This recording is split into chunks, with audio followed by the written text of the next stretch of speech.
Hola compañeros, el tema del que vamos a exponer se titula Comunicación y Poder. Primeramente vamos a definir el poder como una relación de autoridad. Este se define como una democratización del acceso a la información y a las nuevas tecnologías para difundir masivamente los mensajes. También como el saber y el conocimiento constituyen la principal fuente de poder y riqueza de las sociedades postindustriales. Se le puede ver a la autoridad como una relación ternaria entre el portador de la misma, el sujeto que la sufre y el que la reconoce. El ámbito o el significado compartido implícito en el conjunto de preposiciones expresadas por el portador. Dentro de la autoridad existen dos tipos, que es la autoridad epistemológica y la autoridad deontológica. La primera autoridad es la autoridad epistemológica, que es propia del que sabe. Esta autoridad nos dice que la competencia convierte al portador en un experto en determinado saber y la veracidad provoca la confianza necesaria para que pueda aceptarse lo expresado como verdadero. Esta autoridad es reconocida y otorgada por el público gracias a un razonamiento que proviene de la generalización a partir de las experiencias disponibles acerca del portador y de la clase a la que pertenece. Otras características de esta autoridad son que los profesionales de la comunicación aspiran a ser expertos en discursos sobre cualquier aspecto de la realidad con un interés humano. Otra de las características es que no debe interesar como profesionales hacerse con la verdad en términos especulativos, sino hacerse con ella de modo práctico y poético para comunicarla públicamente. La autoridad deontológica se acepta en razón de su supuesta representatividad, y a contrario de la autoridad epistemológica, el saber, el poder se puede delegar. Esta tiene dos tipos. La primera, en la cual el orden se cumple por temor a un castigo. La autoridad deontológica se ejercita a través de una sanción. Y la segunda, cuando el orden coincide tanto en las expectativas del portador como en las del sujeto. Estamos ante otro tipo de autoridad de poder, que es la solidaridad. Michael Font fue un historiador, psicólogo, filósofo y teórico social, nacido en Francia.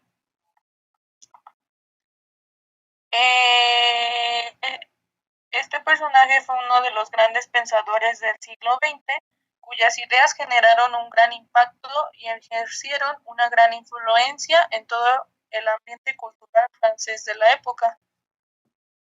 También fue reconocido mundialmente por sus ideas sobre las instituciones sociales, especialmente las prisiones, el sistema de salud y la psiquiatría, así como por sus estudios acerca de la sexualidad humana.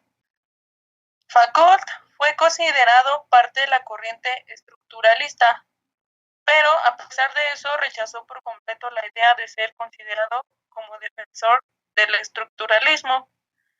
Dentro de sus obras más destacadas está la Historia de la locura de la época clásica en 1961, Las palabras y las cosas de 1966, La arqueología del saber de 1969, Vigilar y castigar de 1975 y La historia de la sexualidad, de la cual existen 3 volúmenes de 1976 a 1984.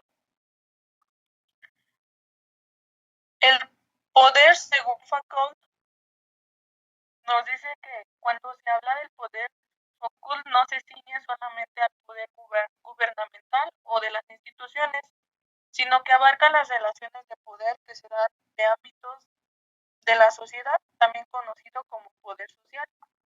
Este poder social está conformado por una gran trama de pequeñas esferas de poder, situadas por debajo de los grandes poderes, tales como el gobierno o la iglesia, las cuales nos dice Foucault que se encuentran en distintos niveles, pero que se apoyan unas con otras.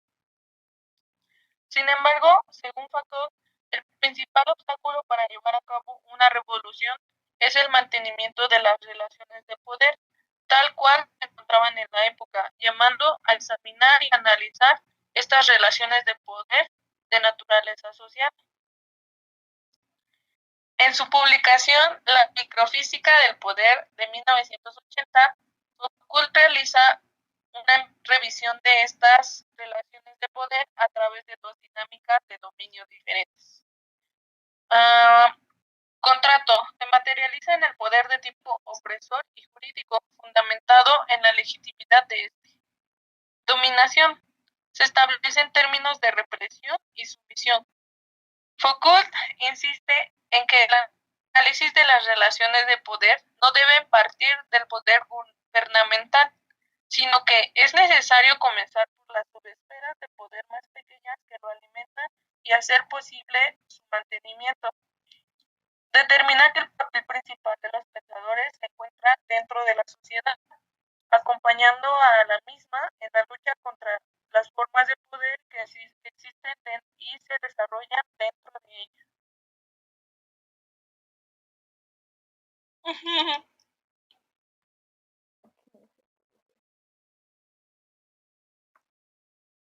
Sí, pues, entonces, ¿ya está lista? Creo que ya. A ver. 1, 2, 3.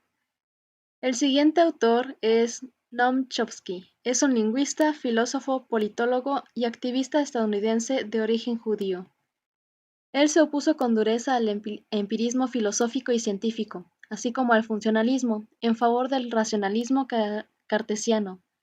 Todas estas ideas chocaban frontalmente con las tradiciones de las ciencias humanas, por lo que consistió en múltiples adhesiones, críticas y polémicas que le han acabado convirtiendo en uno de los autores más citados.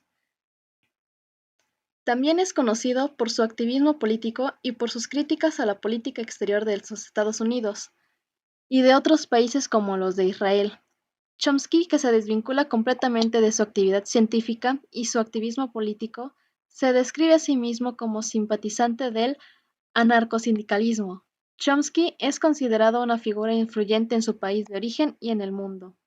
Entre sus obras más importantes se encuentran Los Guardianes de la Libertad de 1988, ¿Quién domina el mundo? Del 2016 y Razones para la anarquía del 2005. Entre sus teorías y sus parámetros se encuentra el que Chomsky ocupa las lenguas naturales partiendo de la gramática universal propia de los seres humanos, de la raíz biológica, de la cual se derivan distintas lenguas de las diversas culturas que han existido en la historia del hombre y que existen aún. Un ejemplo a esta variación se da en el parámetro de los sujetos nulos, que en el español se puede presentar mientras que en el inglés no, como se muestra en el ejemplo. Caminó mucho y está cansado. En esta oración el sujeto aparece implícito y el sujeto es nulo, pero en inglés el sujeto se menciona como he y tiene que aparecer explicado varias veces en la oración. Eso sería todo. Muchas gracias, compañeros.